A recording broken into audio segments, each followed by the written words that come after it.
Ito ang Broad Streamcast Communicators, ang naiiba at kakaibang plataporma sa digital broadcast.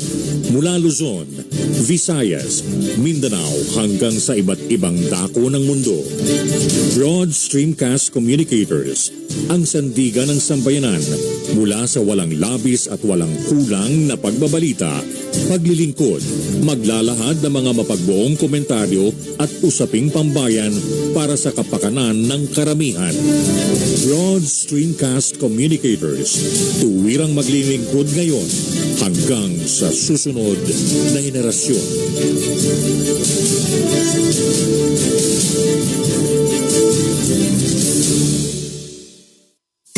Ratsada Balita ni Double J. Maglalahad ng mga naglalagablab na mga balita sa loob at labas ng bansa. Ratsada Balita ni Double J. Magbibigay daan sa tunay na daloy ng walang labis at walang kulang na mga balita. Ratsada Balita ni Double J. At ngayon, narito ang inyong tagapagbalita, si Double J, Joseph Javier.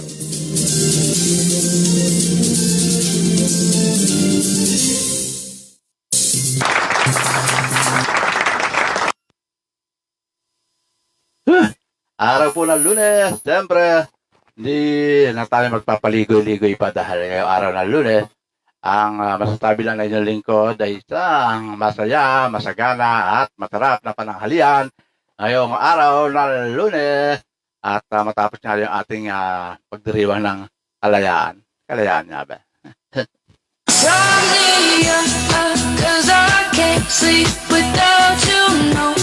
At bago tayo magpatuloy dito sa ating programa Ratsada Balita ni Double J, siyempre, gusto lang ipahatid sa inyo ng inyong lingkod ang isang maligaya, masaya at masagana pananghalian. Sa mga hindi pa naglalansa, lunch break o pananghalian ngayong oras na to, huwag pong kakaligtaan. Kailangan kumain, di pwedeng hindi.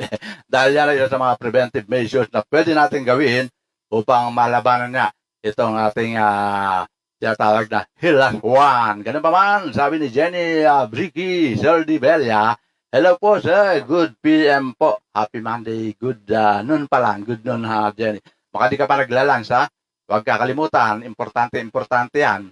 Ang lunch, siyempre, yan ang mga panlaban natin dito sa kinakaharap nating leching pandemic na COVID. Yan.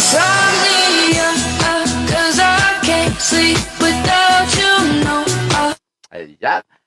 Dun nga pala sa ating mga nagdiriwang na kanila kaarawan, ngayong araw na to, masasabi lang ng inyong lingkod, siyempre, wala iba kundi maligayang kaarawan at saka siyempre kasabay natin happy birthday.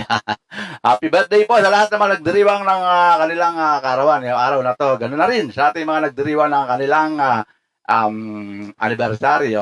Yun po tinatawag na minute-sary, hour-sary, day-sary, week-sary, month-sary, at year-sary.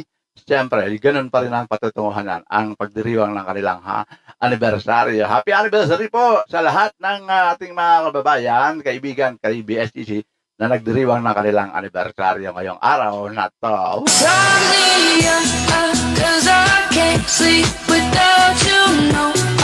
At araw ng Lunes, din sa mga deboto pag-araw ng Lunes, sa mga magtutungo sa inyong mga sa mga deboto natin ng araw ng Lunes, ano bang simbahan ng nakakalimutan na inyong lingkod. Pero nung nasa Veritas pa po tayo, kabisado natin lahat yan. No?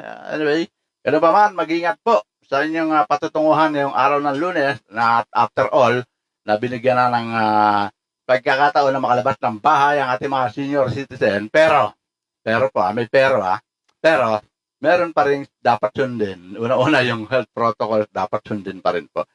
Yung pong ating mga senior citizen na binigyan na ngayon ng pagkakataon na makalabas ng kanilang mga tahanan. Yun po yung mga fully vaccinated na po. Mula sa first dose sa second dose, kaya binibigyan na po sila ng pagkakataon na makalabas. Yan. Kumbaga, may laya na sila may kalayaan ng ating mga senior citizen. Drive me up, 'cause I can't sleep without you, no. At hindi ang mga kabataan na mula edad 17 pababa, medyo may strict pa rin. Kasi una-una, ang sasawata sa inyo, ang sasaway sa inyo, ang ating mga barangay opisyal. Sila ang magkakaroon ng pagkakataon na para pigilan o sabihan ang ating mga kabataan na nagnanais lumabas sa kanilang mga tahanan dahil bawal pa rin. Drive me up, 'cause I can't sleep without you, no. Pero pasasamba, darating yung panahon na talagang itong mga dinaranas natin at pagsubok na to, malalampasan natin lahat to. Kaya naman natin to. Basta importante pag sinabi, kaya natin na. Kakayanin natin na kahit ano mangyari. Di po ba? Kaya laban lang, kaya natin na siyempre ngayong araw ng Lunes, at narito pa rin po ating programang Ratsyada Balita ni Double J upang maghatid ng inyong sa inyo ng mga mahalaga impormasyon at balita. Ngayon po araw ng Lunes.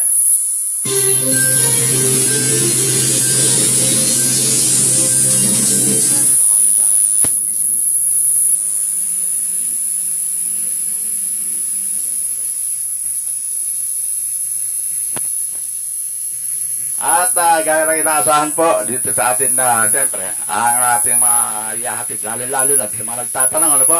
Ang tanong nga sa inyong lingkod sa Double J, ano ba ang sabi, ano ba ang lagay ng panahon? Ano po ang lagay ng panahon? Dadako tayo sa lagay ng panahon.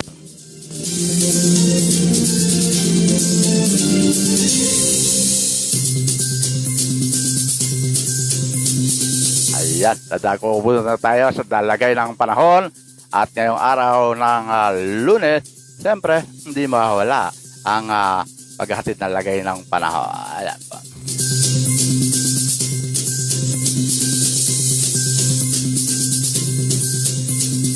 Doon sa mga nagtatanong, may bagyo ba? Double J, sabi ko. Yung bagyo talagang minsan bigla na lang yan. Pero ganun pa man, maagap naman ang ating bureaucracia ng Pag-asa. Kaya nakakakuha pa rin pa tayo ng mga update kaugnay sa lagay ng panahon. At narito po ang lagay ng panahon ngayong araw na to hanggang sa mga susunod na araw po mga mula ngayon hanggang bukas baka ganito pa dahil wala pa po silang binabantay ang LP. Yung binabantay ang LP na ibinalita natin noong nakaraang Biyernes ay totally nang lumayo. Yun namuulang yun dun sa bandang West Philippine Sea. Pero sako pa rin natin kaya kailangan i-update. Pero ganun naman, ito ay patungo ng bahagi ng China. Kaya doon na lang sila mamasyal, di ba? Doon sila magtagal. Doon yung ginawa ni Dante na ng 8 times nag-landfall mula sa Mindanao at Bisaya. Hindi na gagawin kaya lumayo na po. Ayan. Samantala, sa lagay ng panahon, magdadala ng mga pagulan sa malalaking bahagi ng bansa ang umiiral na monsoon Ru. Ayan po, talagang kaakibat talaga yan.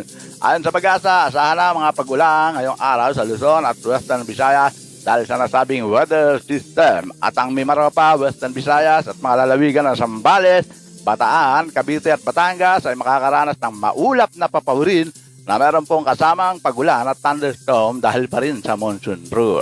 At posible, ayon sa Weather Bureau, ang mga pagbaha at pagguho ng lupa kapag nagkakaroon ng malakas at katamtamang pag-ulan sa mga nabanggit na lugar.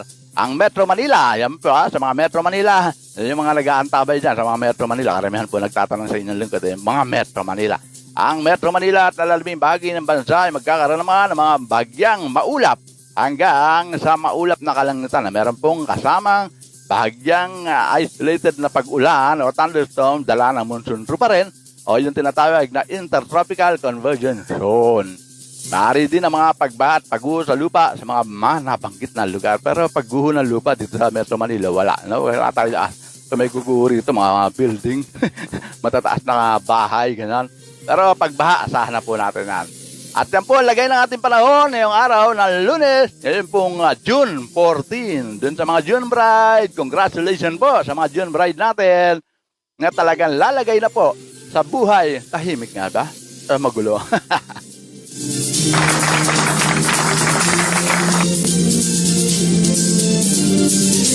At siyempre, nalalapit na eleksyon, kayo, ang paalala lang na inyong lingkod, vote wisely. Yan po importante. Ika nga, hindi yung kung kailan na lagi na lang nangyayari sa atin yung pagsisisi na sa huli. Hindi po ba? Yan.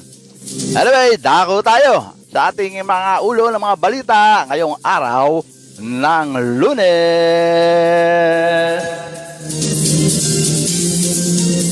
At bago tayo dumako po sa ating mga ulo ng mga balita, narito po muna ang oras sa ating bansang Pilipinas. Oras po sa buong bansang Pilipinas, ganap ng alas 12:14 ngayong tanghali. Bilis ng oras, magka-quarter na. Para ganun pa man, doon po sa ating mga kababayan, kaibigan at kabiyadsisi na ngayon pa lang, lalabas ng kanilang mga tanggapan, trabaho, o anumang saan mga dako ng atin dito sa ating bansang Pilipinas, huwag pong kakaligtaan na mag-lunch. Yan po ang lunch break. Samantalahin po yung oras na. Dahil pag hindi po kayo nag-lunch, ang mangyayari, ay nako, mapapasabak po kayo sa gutom. At sasabihin nyo, yung trabaho kasi kailangan matapos yung trabaho. Andyan lang po yan. Huwag nyo pong intindihin yung trabaho na alam naman natin ginagampanan yung trabaho, pero hindi po sa mga ganitong pagkakataon. Ika nga may oras po yan.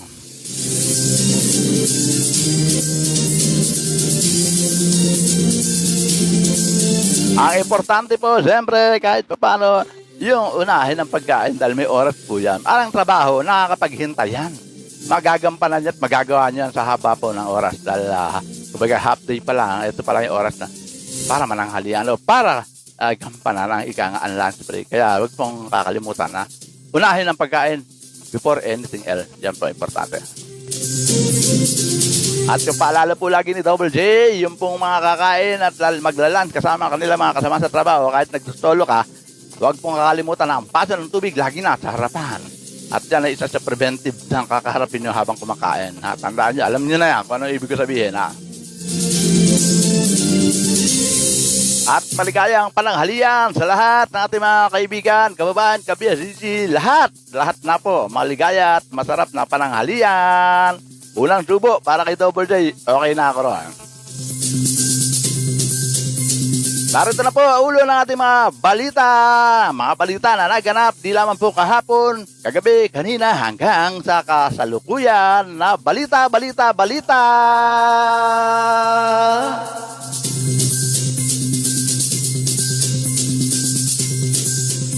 Una-ulo ng mga balita, mga patungong Cebu mula sa Bohol, Negros Island, kailangan ng RT-PCR antigen test.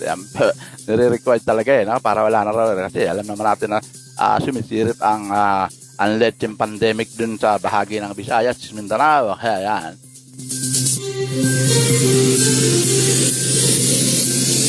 At samantala, second dose ng bakuna, hindi dapat kaligtaan ang ating mga senior citizen. Ayon, sa isang mambabatas. Mamaya po, hatid natin ang board na yan kung anong gusto niyang ibig sabihin niya dito ang kanyang paalala.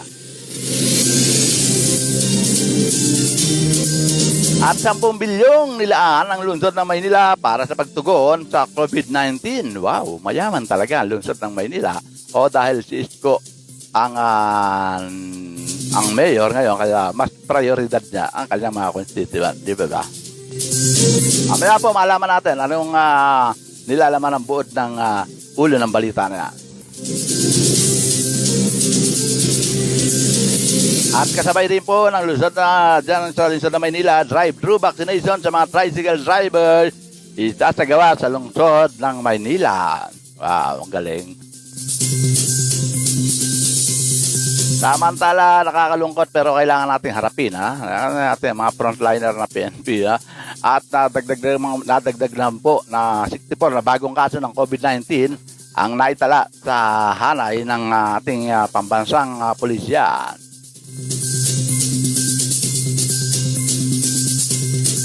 Samantala, mula pa rin sa mababang kapulungan ng Kongreso ng isang mambabatas ay ayan po, hinimok ang ating mga mamamahayag o media workers na magpabakuna laban sa COVID-19. Ang tanong, may sasagot kaya? Ayan. Amaya po, antabayan natin kung sinong mambabatas ito na talagang ganun na hinihikayat. Kasi dati rin po dati rin po mamamahayag ito, nakasama natin. At the same time, kumari ko pa po yan. Mamaya po, hatid natin ang buod ng balita na yan. Samantala, sa usapin ng ating mga airlines, ito po, pagsuspindi sa mga bayarin sa CAF at CAAP, iniling ng samahan ng mga airlines company. Bagsak din sila eh. Lahat naman, sinamahan. Mamaya po, hatid natin ang buod niya. At sa kaugnay na balita, sa Airlines International Air Transport Association, naniniwalang matagal pang makakabangon ang airline industry. Halos lahat naman po. Mamaya po ang buod ng balita na yan.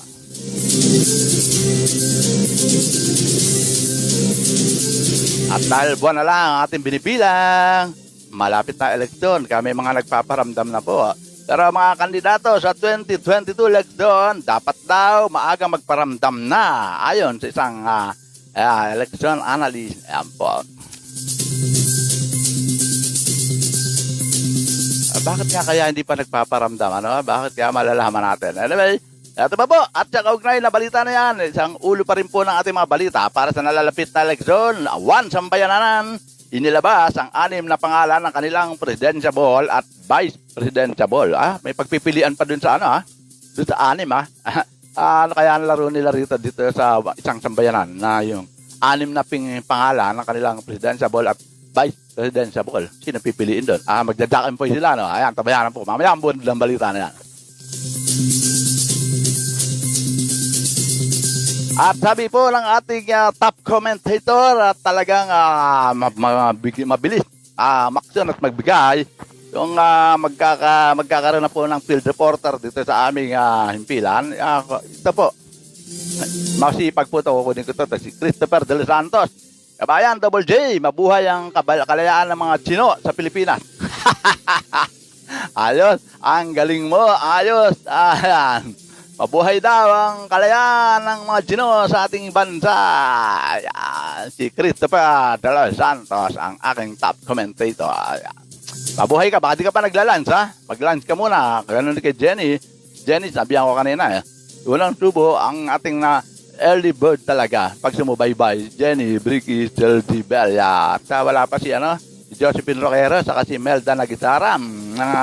Top sa, po natin, mga early bird po natin. At yan po ating ulo ng mga balita na naganap, hindi lamang po kahapon, kagabi, kanina, hanggang sa mga oras na ito, nayatid ng inyong lingkod, dito pa rin sa programang Ratsyada Balita ni Double J.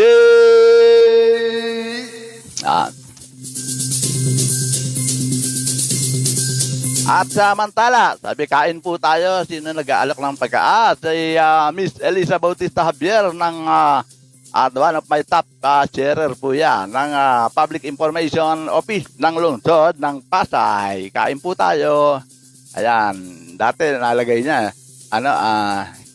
kin po tayo. Kaya sabi ko na yung kin, K-I-N nawala yung A. Ayan, kain po tayo. Sige, thank you. Makita kitang busog na rin ang inyong lingkod, pero yung unang subo para sa Apo at kay Double J. Thank you.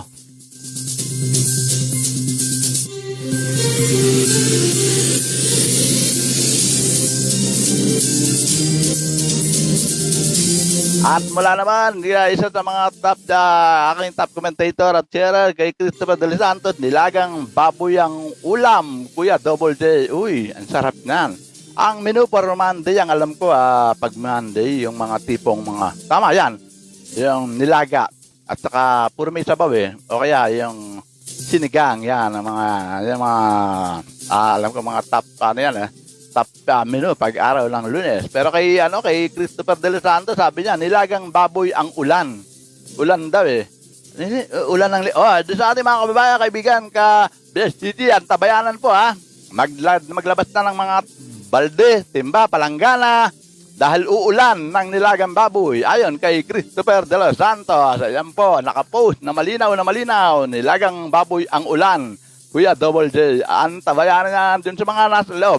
Habang kumakain kayo, maglagay na kayo, magsahod na po kayo sa mga ibabaw ng inyong bubong o maging sa garahe, sa may ibabaw ng garahe na Ulam pala. Ayan na, nilinaw na. Sabi ni Christopher De Los Santos, ang may top commentator at sharer, nilagang baboy ang ulam. Mali lang yung, minsan sa pagmamadali pag-type, di po ba? Ayan, Huwag na po kayo maglabas ng mga timba at palanggana dahil hindi po matutuloy ang pag-ulan ng nilagang baboy. Ayon kay Christopher De Los Santos. Postpone daw, postpone. Antabayanan na lang po ang susunod na announcement natin kung kailan matutuloy ang pag-ulan ng nilagang baboy. Antabayanan po yan.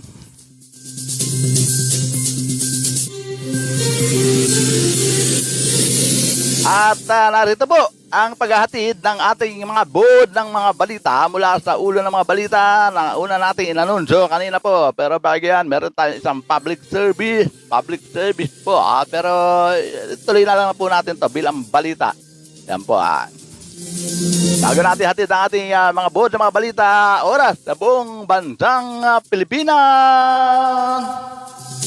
Ganap na po alas 12:23. Uy, malapit na mag-half. Ibig sabihin na dahan-dahan lang. Huwag kayo magmadali sa pagkain. Importante matapos ang inyong pananghalian. Dahil unahin yan, bago ang trabaho nakakapaghintay lang yan. At matapos niya ang pagkain, pahinga. Pero huwag matutulog. Kasi pag natulog kayo, yung cholesterol yan, ako, mabubuo na. Sayang lang. Ika nga, TikTok ng konti, yan. O, basa-basa mo. At galaw-galaw, tayo-tayo, ayan. Sabi nga, galaw-galaw para hindi maestro. Yan.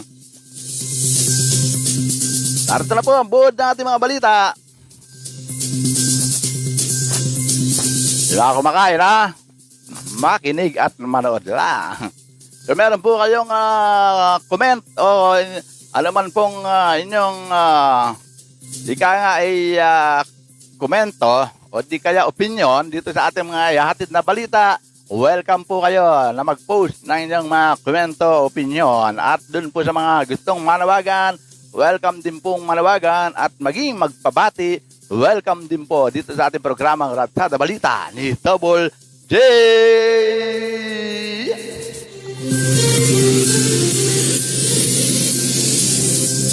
At hindi talaga maiaalis, no? Magkakaroon talaga ng restriction kahit papano. Kaya wala tayong magagawa kundi dapat sumunod. Katulad po yan sa bahagi ng patungong Cebu mula sa Bohol at Negros Island. Kailangan daw na dumaan sa RT-PCR antigen test. Kinakailangan muna magpakita ng negative result ng real-time polymerase reaction test o RT-PCR ang mga magtutungo sa lalawigan ng Cebu na galing ng Bohol, Negros Oriental at Negros Occidental.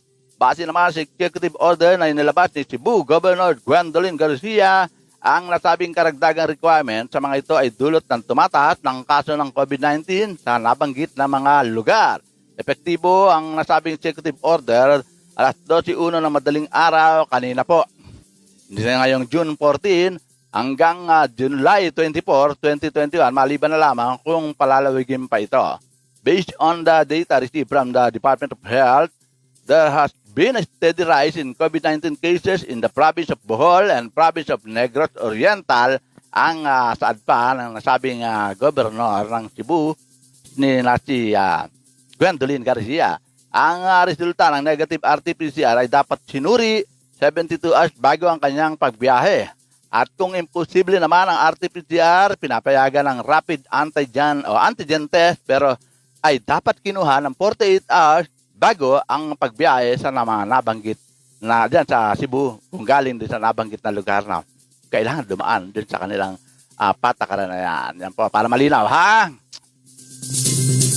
At samantala, sabi naman po ni Monsignor Roland Duigan, mabuhay na mabuhay ka, Father Joseph, na walang kakupas-kupas sa kagwapuhan, nag-iisa ka lang, idol. Sinusundan ko lang ang yapak mo. Maraming salamat, Father Monsignor, Father Roland Duigan, at maraming salamat sa patuloy na pagbibigay mo sa akin ng pagkakataon na masundan ko ang iyong yapak. Salamat, Monsignor. At kumusta na rin sa iyong sa buong pamilya. Yan. Mabuhay po kaya. And ang pananghalian po. Huwag kakalimutan, ha? Monsignor Roland Duigan. Thank you po. Thank you. At tuloy pa rin po ating mga Bukod ng mga balita, matapos nga na natin maiatid ang mga ulo ng mga balita. Ito po, tuloy-tuloy tayo. Ang panawagan naman po mula sa mababang kapulungan ng Kongreso ng isang mambabatas. Ito po, hinimok ni Senior Citizen Representative Rodolfo Ordanes ang mga matatanda o senior citizen na bumalik at kumpletuhin ang second dose ng kanilang COVID-19 vaccine. Sinabi nitong mambabatas na hindi dapat makaligtaan ang second dose dahil mahalaga ito para sa proteksyon sa sakit at lalo na sa mga vulnerable at matatanda na sa ating bansa. Sakali naman at makaputol po natin, ano? Ayan po, nasabi ni Representative Rodolfo Ordanes na dapat na balikan yon. Ayan. At lalo na ngayon, meron na kayong pagkakataon na binigyan ng pagkakataon na makalabas na mga senior citizen. Lalo na po yung mga fully vaccinated na. Ayan. At sakali naman na niyang pumalya sa schedule ng second dose ng bakuna, hindi naman dapat mag-alala dahil mismo ang Department of Health na ang magsabing maari pa rin magpaturok ng second dose. Ay naman pala pwede pa pala. At naniniwala ang kongresista na ang pagiging fully vaccinated ay susi sa pagbalik o pagbabalik normal ng buhay ng mga tao. Pahayag ito ni Ordanes matapos may ulat ng Interagency Task Force na libo-libong mga Pilipino kasama ng mga senior citizen ang hindi na bumalik para magpaturok ng ikalawang dose ng nasabing bakuna. Ayan po. Ayan na minsan nagiging problema. No? Segway po natin yan. Matapos pagpabakuna sa una, pinakiramdaman ng sarili, okay na siya, kaya hindi na sisunod yung pangalawa. At lalo pa na may mga lumabas pa na mga mula sa social media na meron ganito, ganito, ganyan, hindi dapat ba, anak ko. Alam niyo po, siguro hindi ko kayo dinidiktahan sa inyong palagay, kung tingin nyo na okay na kayo at ayaw nyo na magpasturok ng meron lang po tayong kasabihan. Ang kasabihan po natin, lagi nating tatandaan na ang pagsisisi ay laging nasa huli. Baka po kung kailan dumating yung pagkakataon at last minute na, ay hindi bahali, hahabol ako. Hindi pa po kayo makakasama dahil ika nga, meron tayong sinusunod na category list. Katulad niya, nasa A4, di po ba? Mga A1, A2, natapos na yan. First dose, iba natapos na yung second dose nila. Pero iba, nagpabitin-bitin pa. Yan. Kaya, huwag niyong asahan na automatic na pagbalik niya, ayun agad. Hindi po. Siyempre, marami rin na mga sinusunod na priority based dun po sa itinerary ng pamahalaan ng Department of Health. Kaya kailangan sundin natin. Kumbaga, babalik ka ulit sa ulihan. Parang ganun po, Anyway, sa mga first dose, nasa sa inyo po yan. Kayo rin po masusunod. Kayo rin po ang masusunod para sa inyong sarili ko. Anong gusto nyo? Ano po?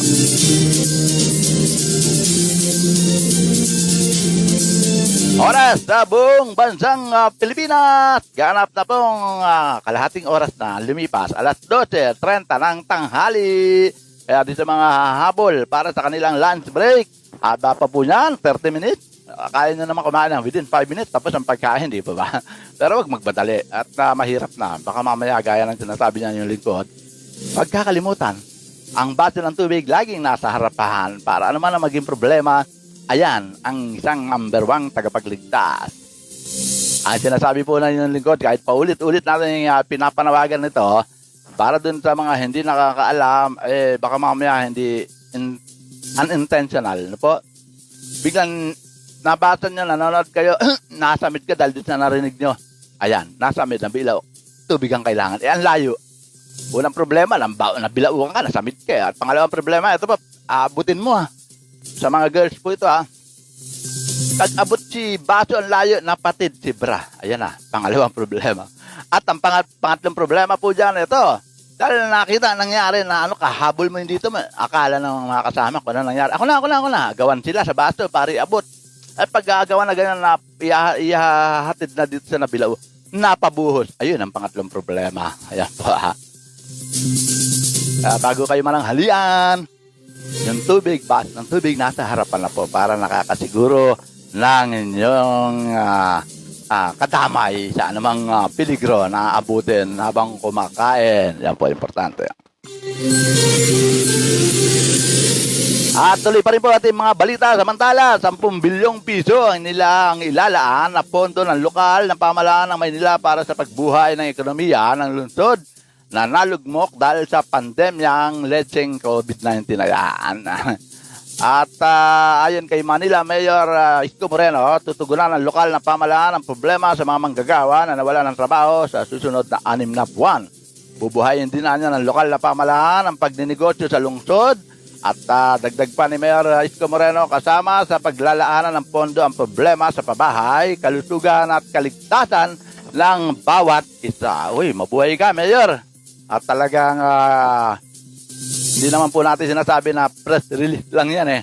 Lagi naman po yung mama. Sa isang banda ano naman po, pag kung ano yung sinabi na ginagawa, ano naman po yung press release natutupad. Kaya congratulations po sa ating alkalde ng lungsod ng Maynila at ganoon na rin sa inyong mga Manilenyo. Andyan po ang inyong mayor, hindi kayo iiwanan.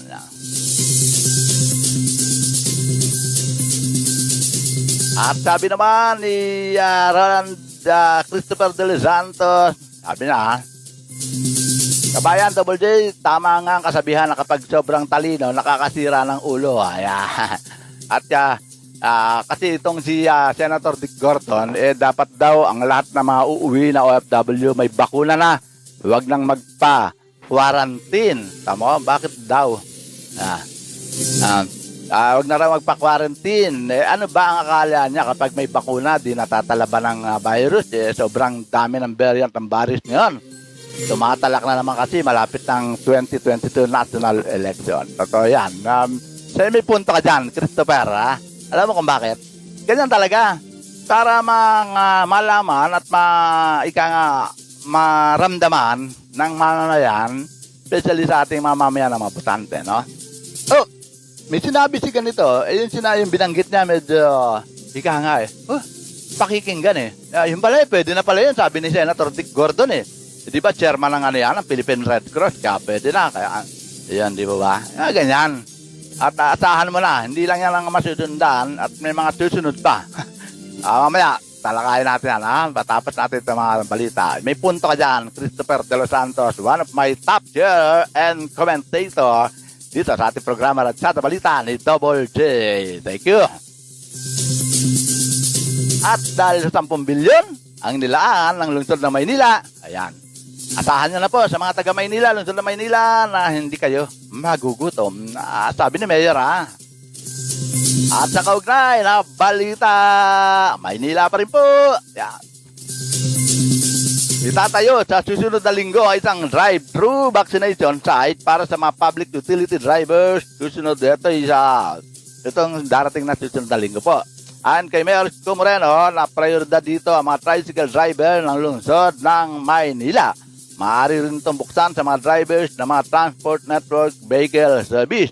Target ito na buksan sa Hunyo 20 o June 20 kapag dumating na ang bakuna sa Webes June 17. Kailangan lamang na makipag-ugnayan ng mga interesadong tricycle drivers at mga Grab drivers sa Manila City Local Government Unit para sa kanilang at least schedule o kung kailan ang kanilang slot na makakasama dito sa drive-thru vaccination. At isa itong drive-thru kaya hindi na kailangan bumaba pa ang mga drivers. Kita nyo na. Hindi na kailangan bumaba dahil drive-thru nga. Pero ganun pa man, hindi naman basta pagpasok ng ganun bakunahan agad kayo, ha. Kaya kailangan makipag-ugnayan muna po. Taking po sa ating mga interesado, mga tricycle drivers at mga Grab driver, motorcycle drivers, na lalo na sa mga ating mga essential sa drivers work. Yan po. Makipag-ugnayan muna kayo sa Manila City Local Government Unit po para alam kung at least kung kailan kayo at nandun ang pangalan nyo. Nag-drive po kayo, makita nandun ang pangalan nyo, pasok na po yan. At isa pa sa mga comment ni Christopher De Los Santos, chairman ng Red Cross na nangungurakot ng dugo ng mamamayan. Ayos, galing mo talaga. Ang lalim ng mga tawag nito yung mga resort yung mga pag-research mo, mukhang mga research person mo, mga kadikit talaga at nakukuha mo at nalalaman mo yung mga hidden agenda. Thank you, Christopher.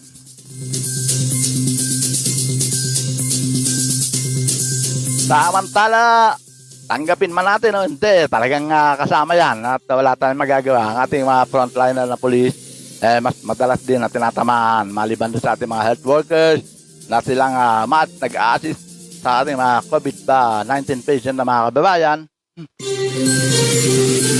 Kasama raw talaga yan at asahan na. Yan po, nakapagtala ng panibagong 64 na kaso ng COVID-19 ang Philippine National Police.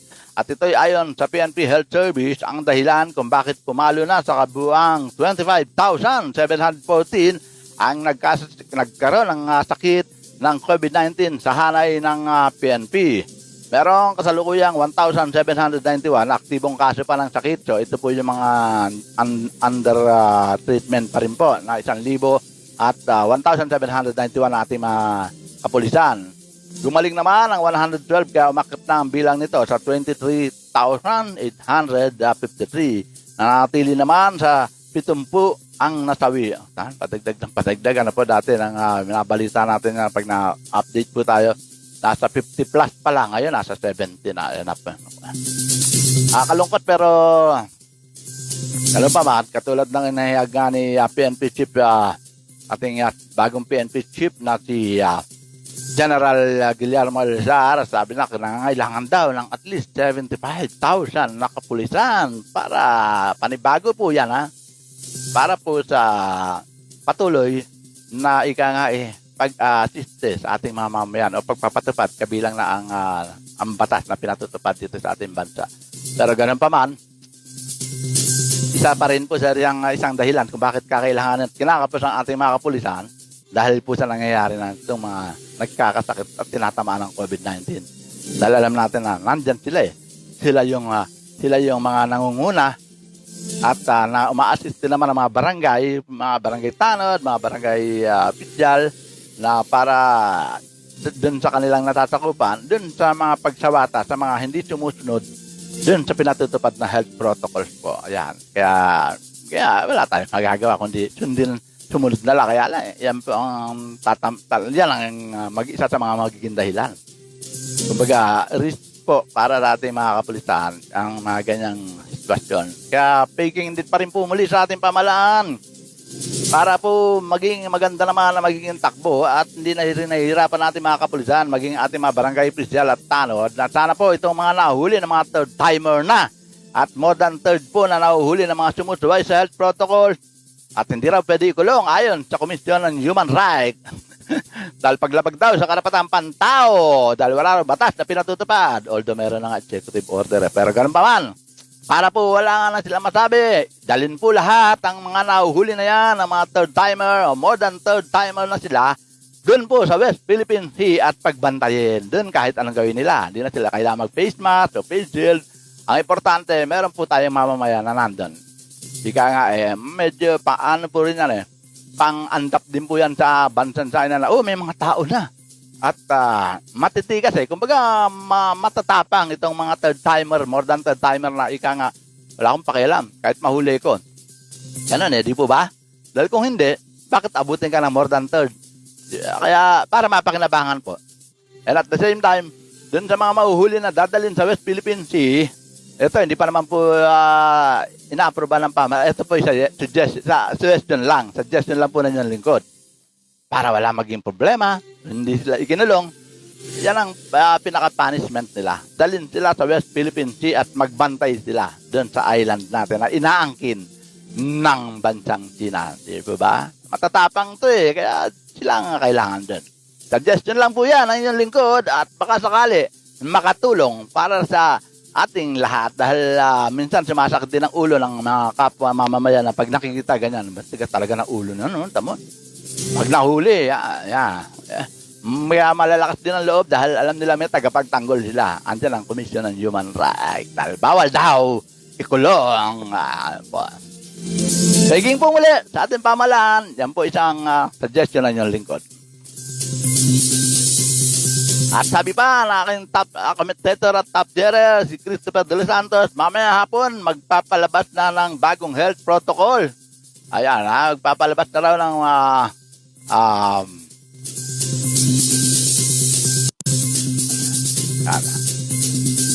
magpapalabas daw ng bagong health protocols. Ayan.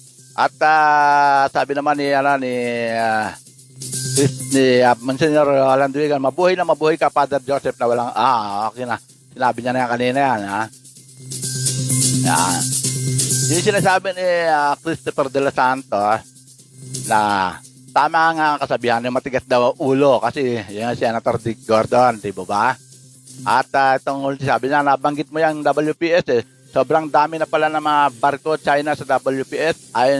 Ayon yan sa atin sa mga kaibigan na mga isda. Dami na din daw na mga isda na tino. Wow, talagang iba, no? Iba talaga yung, mamaya hapon magpapalabas na ng bagong health protocols ng IATF. Abangan po natin, mga kababayan. Ano kaya ito yung bago na to? At alam ko mamaya pang gabi, papahaygan dahil, siyempre, magkakaroon na naman ng public meeting ang ating pambansang Pangulo. Sabi naman ni Christopher de los Santos at opinion niya dun sa drive-thru, mahirap yung drive-thru vaccination. Dapat bago bakunahan, may check-up muna. Kaya nga kailangan makipag-ugnayan muna sa local government unit ng Manila para hindi yung basta daan ka lang dun, okay na. Yung para ba bumibili ka ng pagkain, di ba? Hindi ganun kasimple yun.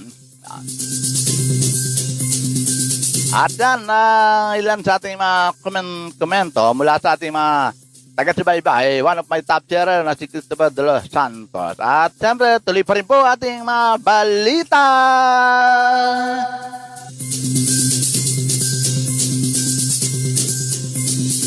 Oras sa buong bansang Pilipinas, ganap na pong alas 12:44. So may nalalabi na lang tayo na 14 minutes para po sa pagdating ng unang sigwada ng oras ng hapon. Yan po pagpapasok ng 12:30, yan na po yung mga unang oras na pahapon na Kaya pagdating na alauna, eksakto, hapon na po. Kaya pwede na tayo bumati ng good PM.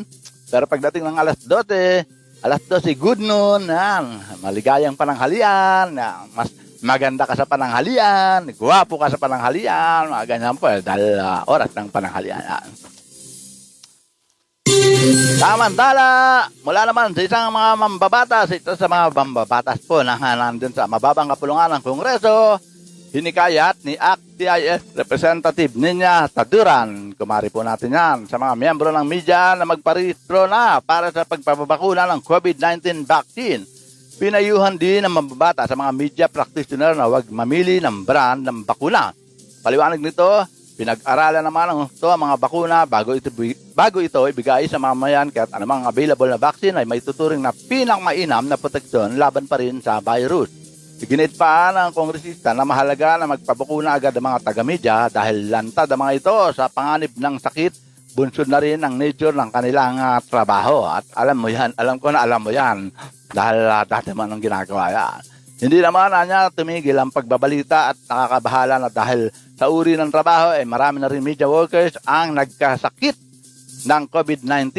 Ang media workers ay kasama sa mga essential workers ng A4 category list na kamakailan lamang ay sinimula ng mabakunahan. Kaya don't worry, Congresswoman Ninya Taduran, mare, meron ng mga advisory at makakaasa ka, natutugon ang ating mga kasama, lalo na yung mga nasa press corps. Siyempre, alam ng mga pangulo ng press corps yan kung anong dapat gagawin. So far, tayo meron na tayong coordination from the southern part of Metro Manila na press corps natin. So, meron ng isang tumugon mula sa LGU. Yeah. Don't worry. Thank you sa iyong paalala para sa ating mga kasamahang mamamahayag dito sa ating bansa. Mabuhay ka, maring Congresswoman Ninya Taduran.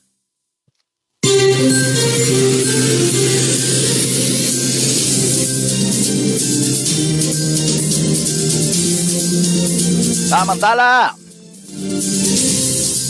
sa mga hindi nakakaalam, ano kaya nangyari sa airlines natin? Ba't lagi may mga nasuspende? Ba't di tumitigil, hindi lumilipad? Hindi naman po ganun kadali. Ito po, inimok ng Air Carrier Station of the Philippines o ACAP na wag mo lang pagbayarin ng mga major airlines company ng fee sa Civil Aeronautic Board CAAP at Civil Aviation Authority of the Philippines CAAP. Yan po yung mga binubuo ng ahensya na nangangasiwa sa ating mga airlines po. Kaya, ginawang panawagan sa gitna pa rin ang pagtalakay sa Air Carriers Relief Act na inihain ni Ambassador OWA Party List Representative Sharon Garin.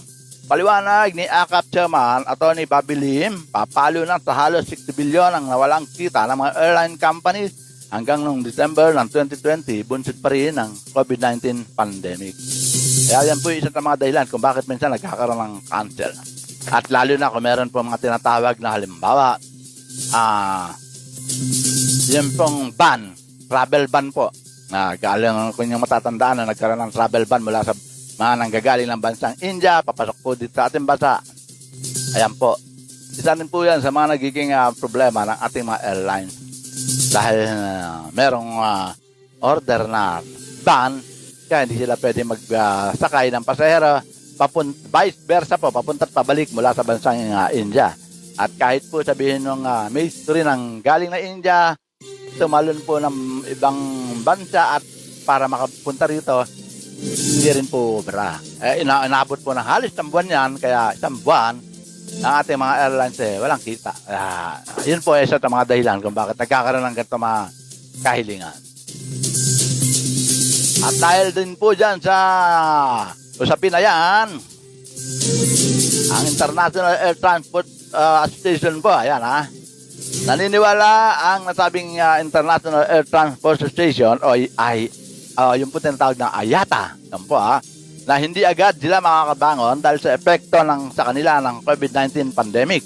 Ayon pa sa grupo, wala anyang aasahan na pagkakaroon ng air traffic sa buong mundo o ang pagdagsa ng mga pasahero bago pa ang 2023. May magandang naidulot din anyang COVID-19 pandemic dahil sa paghinto ng mga paggawa ng mga aeroplano, kaya't nakatipid ang mga airline companies lalo na sa gastos at para rin sa hindi sila makapagsara. Opo, kasi yung mga gumagawa ng aeroplano, pag i-consider na, phase out na yan. Parang tulad po rito sa atin, ang mga sasakyan ng pampasaherong jeep.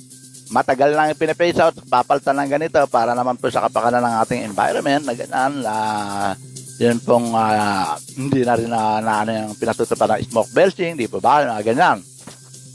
Ganon din po sa airlines ng pang-himpapawid at maging sa pantubig at pang-land, pang-lupa. Kaya ganon, halos may similarity po ang mga nagiging problema. At taon na nang nanunsyo ng Airbus na bibilisan nila ang paggawa ng kanilang best-selling na A32 single aisle aircraft habang ang Boeing ay nakatakdang gumawa ng mahigit na 43,000 na bagong aeroplano hanggang 2039. Baga, yun din po isang pinoproblema ng IATA, ng ating International Air Transport Association. Kasi siyempre, kabilang ating bansa dyan dahil may ano po tayo, may airport tayo at may mga hangar po ating mga ibang airport, mga airline company. Kasama sila sa mga ganyan dahil sabi nga na nakatipid yung mga airline company lalo na sa gastos para hindi sila makapagsara dahil nahinto raw yung paggawa ng mga aeroplano. Kaya kasi para hindi mo na pwedeng gamitin pag may lumabas na ganito halos kalintulad na ika nga upgradable.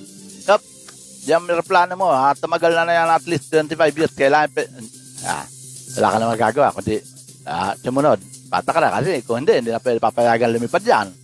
Kaya buti naman daw para sa kanila At the same time, siyempre, limitado ngayon ang paglipad kung saan lang yung merong walang travel ban at saan lang yung may allowed. Kaya, yun, pero in fairness, for every airline, pagsak din po ang kanilang negosyo. At siyempre, dahil limitado ang serbisyo, yan po.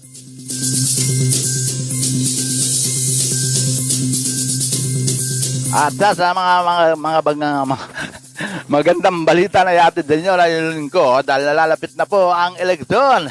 Ito po, yung dahil sa ating eleksyon, marami na dyan. Sabi nga kanina, hindi nagpaparamdam. Dapat, di ba? Yung katulad ng kaninang comment ni Christopher De Los Santos na nagparamdam si Senator Richard Gordon dahil sabi nga raw hindi na raw kailangan ng ang quarantine pagka hindi na alalo pa sa mga ganong sitwasyon.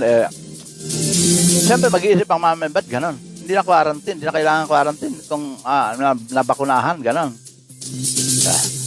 Hindi maialis sa ating mamamayan na mag-isip na ba't ganun, katulad ng komento nga ni Christopher De Los Santos. Sabi ko nga, ganyan talaga mga politiko. Magpaparamdam niya ng ika nga, napapag-uusapan. Hindi, kumbaga sasabihin, hindi sinasabi natin na walang sense. May sense man o wala, ang importante, yung magkakaroon ng ika nga, bakit ganun?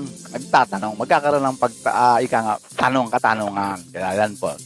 Halos naman na ating mga politiko, ganyan nagbibigay ng mga mensahe na pag-iisipan talaga ng mamamayan. Ba't ganun, di ba? Ito po, nanawagan ng mga political analyst na dapat ay magpakilala na ngayong maaga ang mga tatakbo sa 2022 election. Sinabi ng mga political analyst at strategist Ramon Casiple at Aman Dinokum na dapat tigilan na ng mga kandidato ang kanilang pagpaparamdam. At nga naman, iba kasi paramdam ng paramdam hindi naman nagpapakilala. Baka naman ayaw din tamaan kasi kung kailang kasagsagan wala pa naman pong campaign shortage pwede naman sila magpakilala, di ba? Sa ibang paraan, na ika nga, hindi ka naman nangangampanya ika nga, yung iba, mas nasanay na, paramdam lang.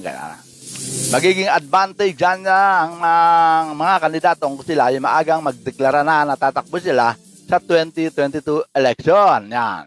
Aminado ang dalawa na magpaparamdam ang ilang mga kandidato sa pagkapangulo dahil sa posibilidad na makakalaban nila si Davao City Mayor Sara Duterte Carpio. Parang alam na ng mga political analyst natin na ganito magiging takbo ng istorya Ito ang mga ito ang mga dilemma niyan. Ito ang mga mga high risk niyan. Ito ang mga kahihinat nila. Mga ganyan po Kaya inaano nila assuming na hindi puro pagpaparamdam, kundi pagpapakilala na. Parang gano'n po. Tabayanan natin yan. At sa kaugnay na balita pa rin po dahil nalalapit na nga ang eleksyon, ito pa rin po ang One Sambayanan. Nilabas na rin ang mga pangalan ng kanilang mga manok. Ito po.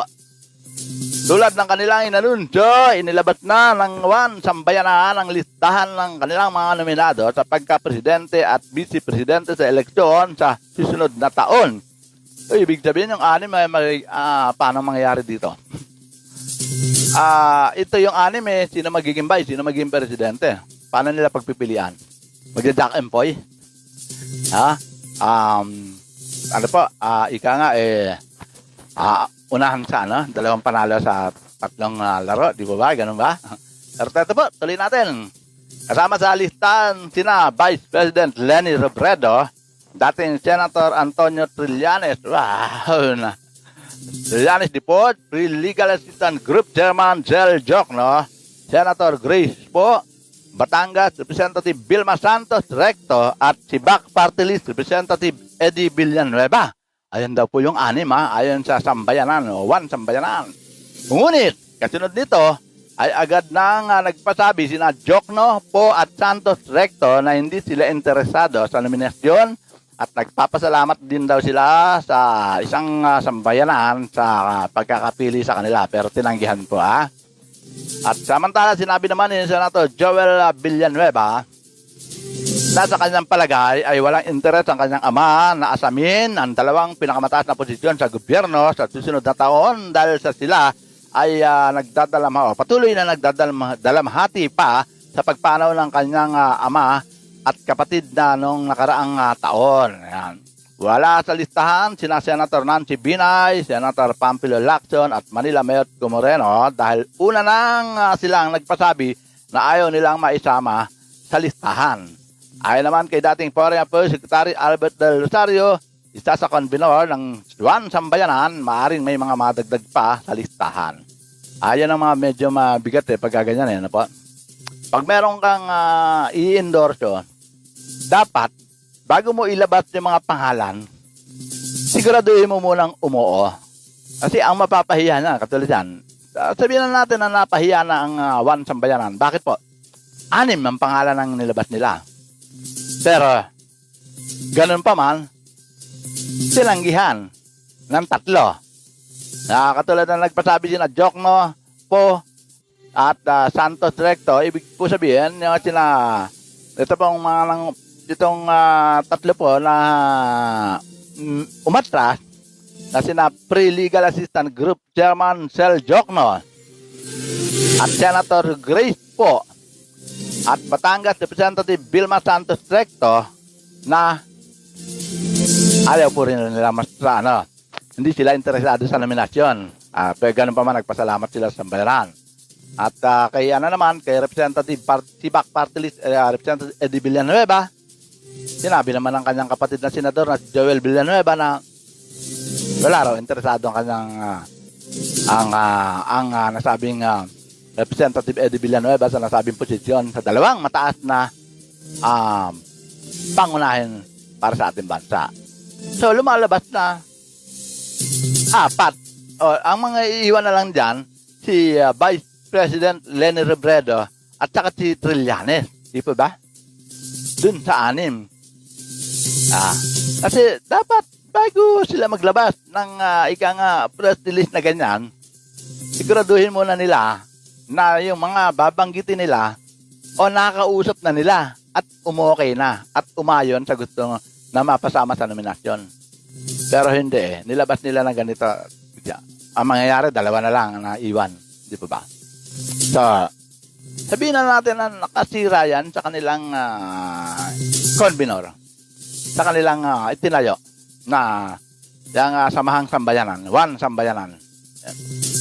Pero ganun pa man, at pahabol naman foreign upper, dati pong foreign upper, DFA, dati pa sekretary ng DFA, si dating sekretary Albert Del Rosario, na isa sa mga kombinor ng 1 sambayanan, maaari daw na may mga dagdag pa sa listahan. Pero halimbawa ako politiko, tinanggihan na nga na dating ini-endorse nila na sina Senator Nancy Binay, Lacson at Meritco Moreno. Tapos bilang kukuha ng iba dahil tumanggi yung mula sa 2, 3 at mas sundan pa ng panibagong 3 at isang medyo tentative si Representative Eddie Villanueva ang Sibak Party List. Di lalabas nito pag may kinuha silang bago na politiko na i-endorse nila, lalabas po niya na ano ako panakibutas, di ba? Mag-isip-isip naman po ating wala po tayo inaano rito. Ang inaano lang natin dito na ang ganitong sistema parang parang ang hirap. Ang hirap hindi natin sinasabing analysis ng tiwala. Dapat muna po na bago mo kayo maglabas ng pangalan na i-endorse nyo, siguraduhin nyo muna na umuo. Pero yung pagdating sa ganito na inilabas nyo, biglang hindi nyo naman po pala nakakausap. O nakakausap nyo pa, pero sinabing hindi pa interesado, pero inilalag nyo na, sablay. Yan, di po ba? Kahit na yata sinong, ano po natin dito, matanong natin ang ating mga tinatawag na mga analyst, yan, mga political analyst. Yan. At hi, huli man daw at magaling. Huli pa rin.